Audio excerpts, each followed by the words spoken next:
ನಮಸ್ಕಾರ, ನಾನು ದೀಕ್ಷಾ ಬಂಗೇರ. ನಮ್ಮ ಇವತ್ತಿನ ಸುದ್ದಿ ತೆರೆದುಕೊಂಡ 33ನೇ ಒಲಿಂಪಿಕ್ಸ್. ಮಳೆ ಮತ್ತು ಷಡ್ಯಂತರಗಳ ನಡುವೆ ಪ್ಯಾರಿಸ್ನಲ್ಲಿ 3ನೇ ಮತ್ತು ಒಟ್ಟಾರೆ ಆಧುನಿಕ ಕಾಲದ 33ನೇ ಒಲಿಂಪಿಕ್ಸ್ ಆರಂಭವಾಯಿತು. ಮಳೆ ಒಂದು ಕಡೆಯಾದರೆ ಕಿಡಿಗೇಡಿಗಳು ಕೆಲವು ಕಡೆ ರೈಲು ಸಂಚಾರದ ವ್ಯವಸ್ಥೆಯನ್ನು ಕೆಡಿಸಿಟ್ಟರು ಮತ್ತು ಕೆಲವು ಕಡೆ ಆಪ್ಟಿಕ್ ಫೈಬರ್ ಸಂಪರ್ಕ ಹಾಳು ಮಾಡಿಬಿಟ್ಟರು. ಇದು ಒಲಿಂಪಿಕ್ಸ್ ಉತ್ಸಾಹವನ್ನು ಕುಂದಿಸಲಿಲ್ಲ. ಆದರೆ ಒಲಿಂಪಿಕ್ಸ್ ನೋಡಲು ನೂರಾರು ದೇಶಗಳಿಂದ ಬಂದಿದ್ದ ಲಕ್ಷಾಂತರ ಜನರು ಪರಿತಪಿಸುವಂತಾಯಿತು. ಆದರೆ ಅದೇ ಉತ್ಸಾಹದಿಂದ ಸೀನ್ ನದಿಯಲ್ಲಿ ಒಲಿಂಪಿಕ್ಸ್ ವರ್ಣರಂಜಿತವಾಗಿ ಉದ್ಘಾಟನೆಯನ್ನು ಕಂಡಿತು. ಮೊದಲೇ ನಿದ್ರಿಸದ ನಗರ ಎನ್ನುವ ಪ್ಯಾರಿಸ್ ಅಪ್ಪಟ ಬಣ್ಣದ ಹಗಲಾಗಿ ಬದಲಾಗಿತ್ತು. ಅಮೆರಿಕದ ರ್ಯಾಪ್ ಕಲಾವಿದ ಸ್ನೂಪ್ ಡ್ಯಾಗ್ ಅವರು ಜಗತ್ತು ಸುತ್ತಿ ಪ್ಯಾರಿಸ್ಗೆ ಬಂದ ಕ್ರೀಡಾ ಜ್ಯೋತಿಯನ್ನು ಮುಖ್ಯ ಕ್ರೀಡಾಂಗಣದಲ್ಲಿ ನಿರಂತರ ಉರಿಸುವಲ್ಲಿಗೆ ಒಯ್ಯುವ ಗೌರವವನ್ನು ಪಡೆದರು. ಕ್ರೀಡಾಂಗಣದ ದೇಶ ವಿದೇಶಗಳ ಪಥಸಂಚಲನದಲ್ಲಿ ಭಾರತ ತಂಡದ ಮುಂಭಾಗದಲ್ಲಿ ದೇಶೀಯ ಧ್ವಜ ಹಿಡಿದು ಮುನ್ನಡೆಯುವ ಗೌರವವನ್ನು ಶರತ್ ಕಮಲ್ ಮತ್ತು PV ಸಿಂಧು ಪಡೆದಿದ್ದರು. ಭಾರತದ ತಂಡವು ಹಾಕಿಯಲ್ಲಿ ಸತತ ಪದಕ ಗೆದ್ದ ದಾಖಲೆಯನ್ನು ಹೊಂದಿದೆ. ಭಾರತದ ಯಾರೊಬ್ಬರೂ ಕೂಡ ಇಲ್ಲಿಯವರೆಗೆ ಹ್ಯಾಟ್ರಿಕ್ ಪದಕ ಗೆದ್ದಿಲ್ಲ. ಕಳೆದೆರಡು ಒಲಿಂಪಿಕ್ಸ್ನಲ್ಲಿ ಪದಕ ಗೆದ್ದಿರುವ PV ಸಿಂಧು ಅವರು ಪದಕ ಗೆದ್ದಲ್ಲಿ ಆ ಸಾಧನೆ ಮಾಡಿದ ಮೊದಲಿಗರಾಗುತ್ತಾರೆ. ಮಳೆ ಸುರಿಯುತ್ತಲೇ ಇದ್ದುದರಿಂದ ಕೊಡೆ ಹಿಡಿದವರು ಮತ್ತು ರೇನ್ಕೋಟ್ ಧರಿಸಿದವರು ಎಲ್ಲೆಡೆ ಕಾಣಿಸಿದ್ದರು. ಅದು ಕೂಡ ನಗರದೆಲ್ಲೆಡೆ ಹೊಸ ಬಣ್ಣದ ಲೋಕವನ್ನೇ ಸೃಷ್ಟಿಸಿತ್ತು.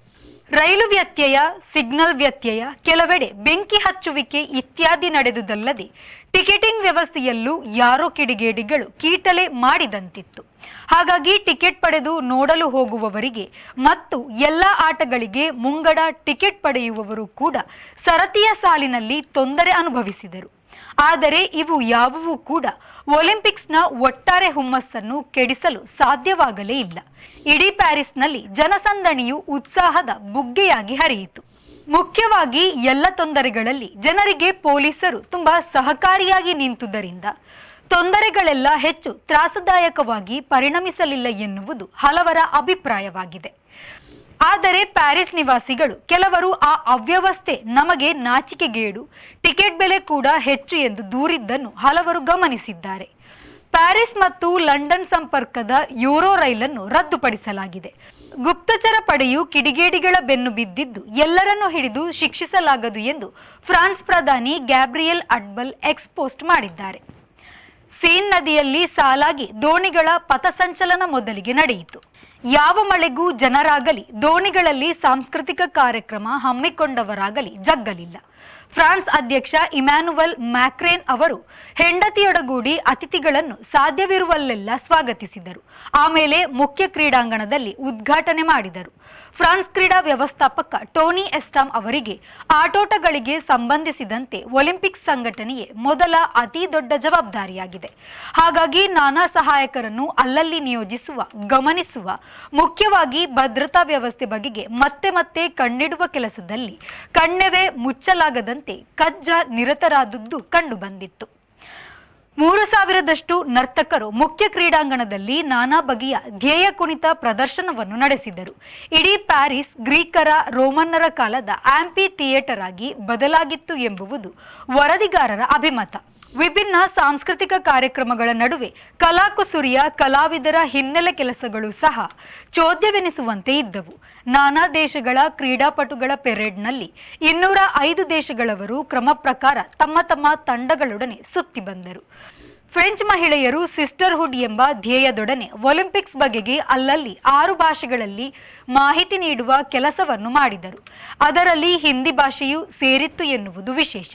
ಉದ್ಘಾಟನಾ ಸಮಾರಂಭವು ಭಾರತದ ಕಾಲಮಾನ ಇರುಳು 11:30 ಇದ್ದುದರಿಂದ ಭಾರತದಲ್ಲಿ ಸ್ಪಷ್ಟವಾಗಿ ಎಲ್ಲೂ ವರದಿಯಾಗಿಲ್ಲ. ಫ್ರಾನ್ಸಿನ ದಿನವು ಭಾರತಕ್ಕಿಂತ 4 ಗಂಟೆಯಷ್ಟು ತಡವಾಗಿ ಆರಂಭವಾಗುವುದರಿಂದ ಪ್ಯಾರಿಸ್ ಒಲಿಂಪಿಕ್ಸ್ನಲ್ಲಿ ವಿವರ ತಿಳಿಯಲು ಅಲ್ಲಿನ ಕಾಲದೊಡನೆ ಹೊಂದಾಣಿಕೆ ಮಾಡಿಕೊಂಡು ನೋಡಬೇಕಾಗುತ್ತದೆ. ಒಲಿಂಪಿಕ್ಸ್ ಆರಂಭವನ್ನು ಸೂಚಿಸಲು ಪ್ಯಾರಿಸ್ನ ಗಗನದ ತುಂಬ ಬಲೂನುಗಳು ತೇಲಾಡಿದವು. ಮೊದಲು ಸೀನ್ ನದಿಯ ದೋಣಿಯಾನದ ಉದ್ಘಾಟನೆಗೆ Rafael Nadal, Serena Williams, Carl Lewis, Nadia Comaneci Olympics ಜ್ಯೋತಿ ಬದಲಿಸಿ ಹೊತ್ತೋಡಿ ಬಂದರು. ಸೀನ್ ನದಿಯಲ್ಲಿ ಪಾಪ್ ಗಾಯಕಿ ಲೇಡಿ ಗಾಗಾ ಹಾಡಿದಾಗ ದಂಡೆಯಲ್ಲೆಲ್ಲ ಓಲಾಲ ಕುಣಿತವೇ ಕುಣಿತ. ಒಲಿಂಪಿಕ್ಸ್ಗೆ ಭಾರತದ 70 ಗಂಡಸರು ಮತ್ತು 47 ಮಹಿಳೆಯರು ಆಯ್ಕೆಯಾಗಿದ್ದಾರೆ. ಅವರಿಗೆ ಬೆಂಬಲಿಗ ಆಟಗಾರರಾಗಿ 16 ಮಂದಿ ಇದ್ದಾರೆ. ಅಲ್ಲದೆ ಅಷ್ಟೇ ಮಂದಿ ಅಧಿಕಾರಿ, ಕೋಚ್, ವೈದ್ಯ ತಂಡವೆಲ್ಲ ಇದೆ. ಈ ಬಾರಿ ಒಲಿಂಪಿಕ್ಸ್ನಲ್ಲಿ ಹಿಂದೆ ಇಲ್ಲದ ಕೆಲವು ಸ್ಪರ್ಧೆಗಳು ಇದೆ. ಬ್ರೇಕಿಂಗ್ ಎಂಬ ಬ್ರೇಕ್ ಡ್ಯಾನ್ಸ್, ಹತ್ತುವ ಕ್ಲೈಂಬಿಂಗ್, ಸ್ಕೇಟ್ ಬೋರ್ಡಿಂಗ್, ಸರ್ಫಿಂಗ್. ಇವುಗಳಲ್ಲಿ ಬ್ರೇಕಿಂಗ್ ಒಲಿಂಪಿಕ್ಸ್ಗೆ ಸಂಪೂರ್ಣ ಹೊಸತು. ಉಳಿದವು ಕೆಲವೊಮ್ಮೆ ಆಡಿಬಿಟ್ಟವುಗಳು. ಭಾರತವು ಅತಿ ಹೆಚ್ಚು ಪದಕ ಪಡೆದಿರುವುದು ಹಾಕಿಯಲ್ಲಿ. ಭಾರತ ಗೆದ್ದಿರುವ 10 ಚಿನ್ನಗಳಲ್ಲಿ 8 ಹಾಕಿಯಿಂದಲೇ ಬಂದಿದೆ. ಆದರೆ ಇತ್ತೀಚೆಗೆ ಕೆಲವು ದೇಶಗಳು ಹಾಕಿಯಲ್ಲಿ ಕುದುರಿಕೊಂಡಿರುವುದರಿಂದ ಭಾರತಕ್ಕೆ ಚಿನ್ನ ಗೆಲ್ಲಲು ಸಾಧ್ಯವಾಗುತ್ತಿಲ್ಲ.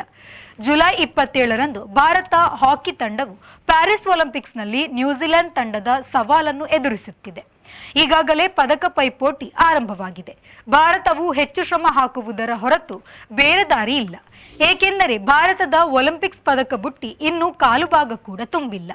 ಇದು ಈ ಹೊತ್ತಿನ ಸುದ್ದಿ. ನಿರಂತರ ಸುದ್ದಿ ಮತ್ತು ಮನೋರಂಜನೆಗಾಗಿ V4 ನ್ಯೂಸ್ನ ಫೇಸ್ಬುಕ್ ಪೇಜ್ ಫಾಲೋ ಮಾಡಿ ಹಾಗೂ ಯೂಟ್ಯೂಬ್ ಚಾನೆಲ್ ಸಬ್ಸ್ಕ್ರೈಬ್ ಮಾಡಿ.